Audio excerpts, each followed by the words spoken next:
You're listening to IChampionHealth Chats, the podcast dedicated to improving health for all in Lexington, Kentucky. Each episode will connect you with champions in our community who will share powerful stories, expert insights, resources to explore, and ways you can promote health for all. Let's lock in and learn how we can champion health together. Excuse me, Mr. GEO. Yeah, what's up? What does it take to become a champion? You gotta dream, you gotta think, you gotta act, you gotta ball, you gotta bleed, and most important, you gotta believe. You gotta dream like a champion, think like a champion, act like a champion, say I'm a champion. Soar like a champion, bleed like a champion, look in the mirror and believe you're a champion. You gotta dream like a champion, think like a champion, act like a champion, say I'm a champion. Soar like a champion, bleed like a champion, look in the mirror and believe. Welcome, viewers and listeners, to a special episode of iChampionHealth Chats. Today, we're located at the Charles Young Center in Lexington, East End neighborhood.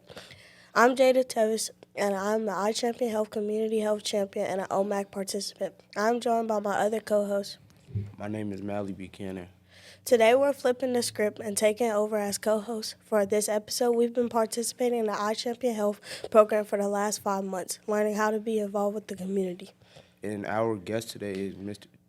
Gerald Gibson. He is the founder of Operation Making a Change, a community program coordinator with the Lexington Police Department, and your regular host of the podcast. Mr. GEO, you've been allowing others to tell stories on the podcast. Now we want to hear your story. Can you tell a little bit about yourself? I can. Again, the introduction speaks for itself. My name is Gerald Gibson.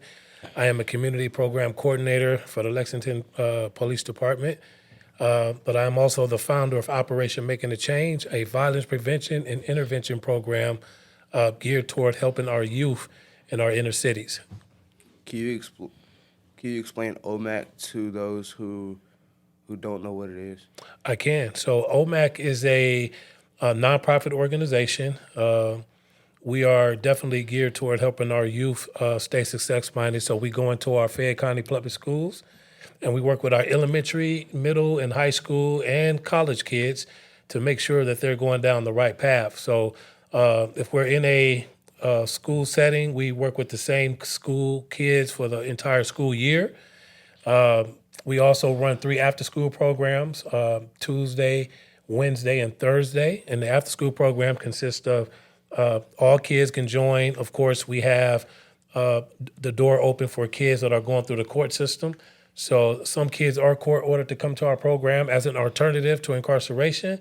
And not only that, but we do camps, we do college tours, we have great presenters coming by to pour into our youth, resources. And we just basically, we're keeping our kids in the loop, and we're keeping them at the table so that we can continue to push change in our communities. Not only that, but there are kids that are going through our summer youth job training program through Partners for Youth, where they can also work for Operation Making a Change during the summertime, earning a pretty nice paycheck. So teaching job training skills, life skills through coaching, mentoring, you name it. The team and I, we spent relentless hours of working with our kids around the clock. Mr. GEO, we know your story and the OMAC story are linked. So how did OMAC get started, and what led you to this work? Well, of course, I would have to talk about what led me to the work is, growing up in the inner city in Illinois, Waukegan, Illinois. Shout out to my home city. If you don't know where that is a metropolitan area of Chicago, further north of Chicago, and borders the state of Wisconsin. But I grew up in a very challenging home. There was a lot of violence and drugs that I was exposed to as a child. And so going outside, seeing these things, also the drugs and the violence and high crime areas, to me it was a normal. So I didn't really have a positive structure at home. We had some good moments at home, but unfortunately, me being exposed to those things at an early age, the drugs and stuff like that, I ended up becoming a product of my environment, which led me down the path of self-destruction. And unfortunately, I ended up in prison 3 times. And it was the 3rd time sitting in prison is where I decided that I wanted to be here with you two today. So I knew I had to make some changes. So the change actually started with me. I actually surrendered to change at the moment. And OMAC was a vision while I sat there in that prison cell. And so me not knowing what OMAC was going to be in the future, I came home with an attitude of, I want to make a difference in my community some way, somehow. And so I started working on myself for the last 3 or 4 years, returning home. And I was given an opportunity to work in a school in Racine, Wisconsin at the time. And everything else is history, So, I was the first student of OMAC, Operation Making a Change. I realized that I had to start removing the things that was hindering me from growing, being a positive, productive citizen in our community. So, I had to let go of the street life, pretty much. I had to let go of, substance abuse, using drugs. I had to say to myself, I need to stop going to jail. I need to, because if you're not part of the solution, then you're definitely part of the problem, and that was me. So I have no problem with always reflecting back on what I could have contributed to the community in a more positive way.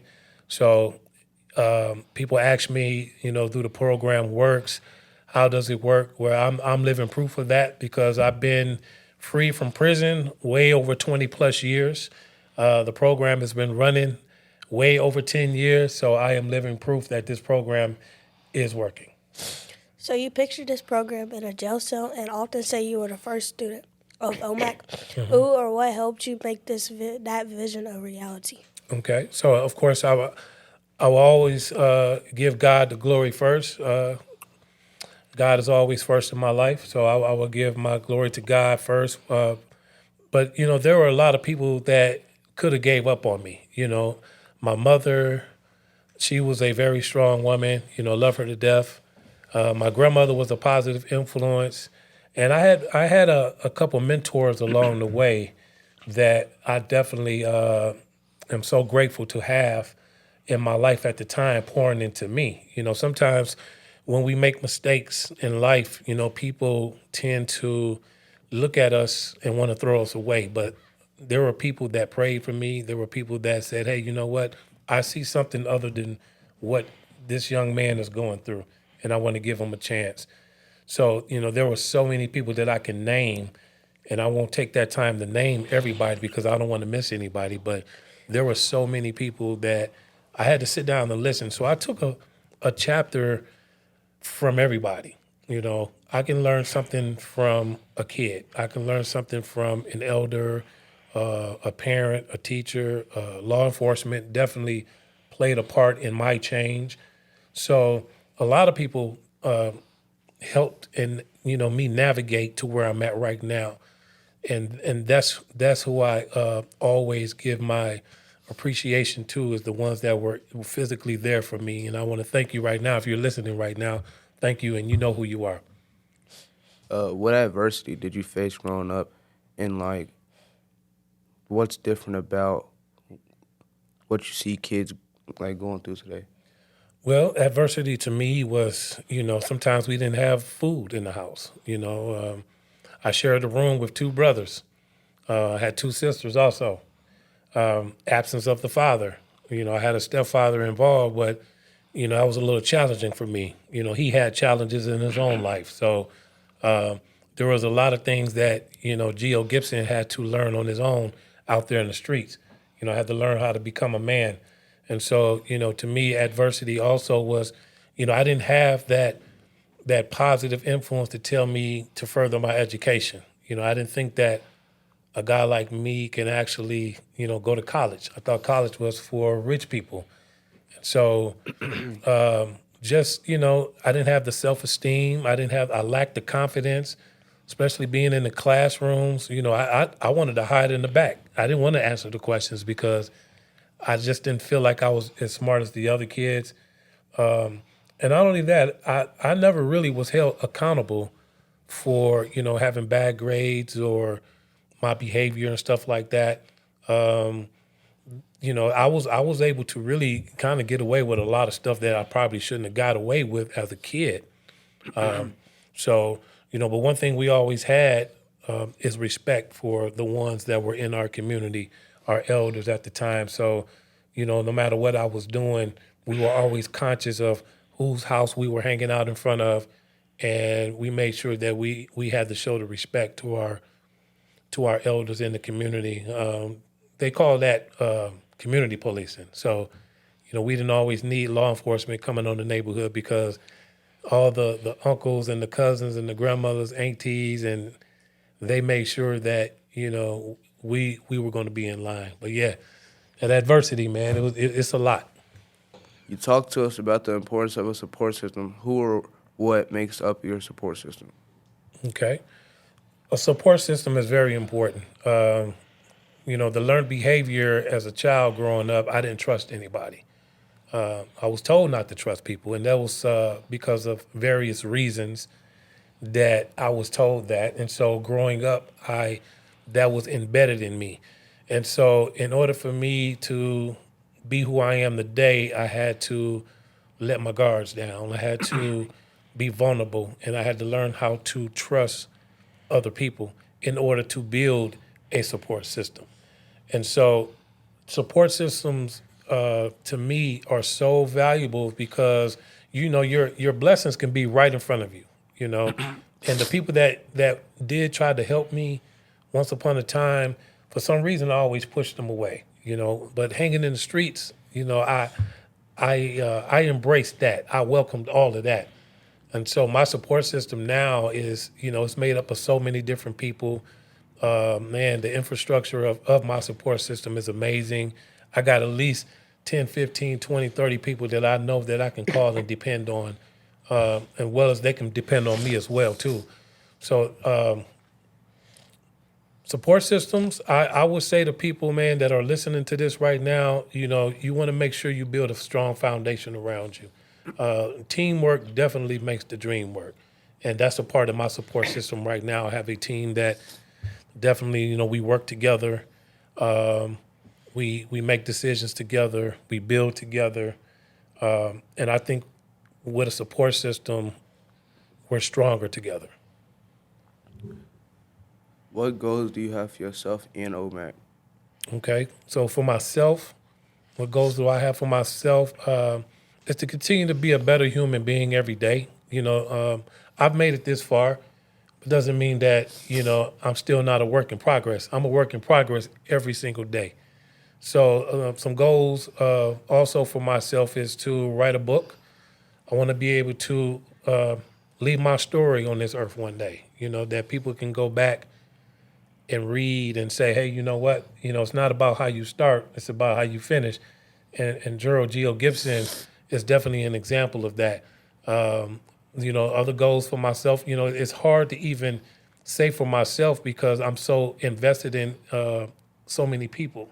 I think 80% of my life is pouring into the world, and a small percentage is really pouring into myself. I know some people would say I should do more for myself, but also, I look forward to traveling one day. The world's a big place.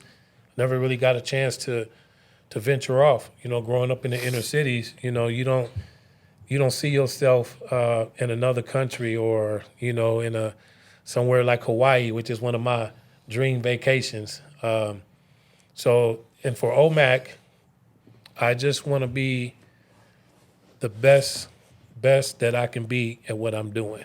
I want to be able to keep this organization long running before, just ongoing, even when I'm not here anymore on this earth.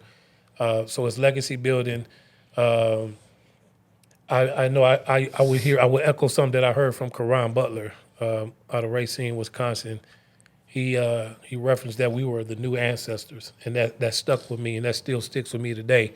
So I want people to always be able to look back and say, Operation Making a Change was founded and created by Gerald Gibson, new ancestor that our kids, that especially kids that look like me, that can say, hey, this man rose up from nothing and was able to turn nothing into something. OMAC is I want to see you all running OMAC one day. So we do it for our youth anyway. So, to keep this program running, teaching as many youth and people that I can about how to run this organization so that they can keep going. What is something you want to young people to know today? What is the advice do you like to share? What do I want young people to know today? Well, number one is understand that, people love you and people care. And that is why we will address you in any way possible. It's not because we want to create friction with you, but we want to continue to build a relationship with you because we know times have changed. Your generation is what it is now. Mine is what it used to be. We have to meet you where you are, but just understand that we love you. And so sometimes, like I said, when we have to correct you, just know that it's out of love, and it's not to be mean at all. So we see so much in you. If you got a dream, you got a goal, you got a plan. Stick to that plan. That plan may change 10 or 15 times. It may not be. Some people say they want to be athletes and they want to do certain things in life. Well, that could change. I don't want to ever force a kid to say, I have to go to college and I have to do this. We want you to choose whatever path that you're going to choose, but just make sure that it's something that is meaningful and just make sure that it's something that is lining up to where you can leave and influence the next one, because we all influence, whether you're doing it negativity or positive, you're influencing somebody. So just remember how special you are, and always believe in yourself. Always believe. If you don't like something, the beauty about about change is you can change whatever that you have a problem with when it comes to yourself. From your perspective, what do you think the community needs, especially to support violence prevention and health for all? Well, what do I think the community needs? So, one thing I try to do is to go in our communities, which we are boots on the ground doing that today, and ask the community what they want. Like I said, sometimes we can go places and we can assume that this is what people need. Well, everybody don't need everything that we may come with. So I would say we like to go into our communities, build our relationship with the communities, talk to the communities, and we get responses from them. We want to know what they need. So what I would say is what we need more in our communities is understanding and more support. And just, this is something that you just can't pick up and put down. This is something that has to be consistent.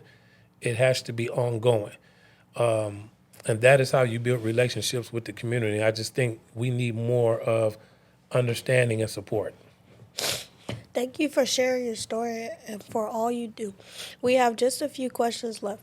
Mm-hmm. As you know, we ask each guest to fill in the blank. I champion health through blank. What is that for you? I champion health through my family. I've been in Kentucky now for over 13 years. I left a family behind where I grew up at, and not abandon anybody, but, I had to come this far in order to continue to grow as a man, as an individual. But I definitely, a lot of people don't get to see my family a lot. I'm very guarded about my family, but I definitely do this for my family and the village that I came from, because so many people knew me, still know me to this day. They knew how my life started, growing up with my brothers and sisters in all my neighborhoods that I grew up in the state of Illinois, in the Wisconsin area. Shout out to my states. But yeah, I champion health through this, my family and just being able to help others as much as I can. Which person or organization would you like to give a shout out to? Well, let me see. What organization that I would like to give a shout out to? I would like to give a shout out to all the organizations that are out there right now that are making a difference. And again, you know who you are. You know where you stand with me. You have a place in my heart. You open the door for me. You giving me chances. Again, if I say one organization, I just feel like I would be limiting myself of that because so many people has helped me. And like I said, not even just in this state right here. I've had amazing people that are doing work in Illinois, in the Wisconsin area where I grew up at, where I started. So definitely it will start there first. And then, of course, working my way here to Kentucky, which is my big three, Illinois, Wisconsin, and Kentucky. That's what my book will be based on and written as a trilogy. So, where can people go to learn more about OMAC? Well, to learn more about OMAC, of course, we are active on social media.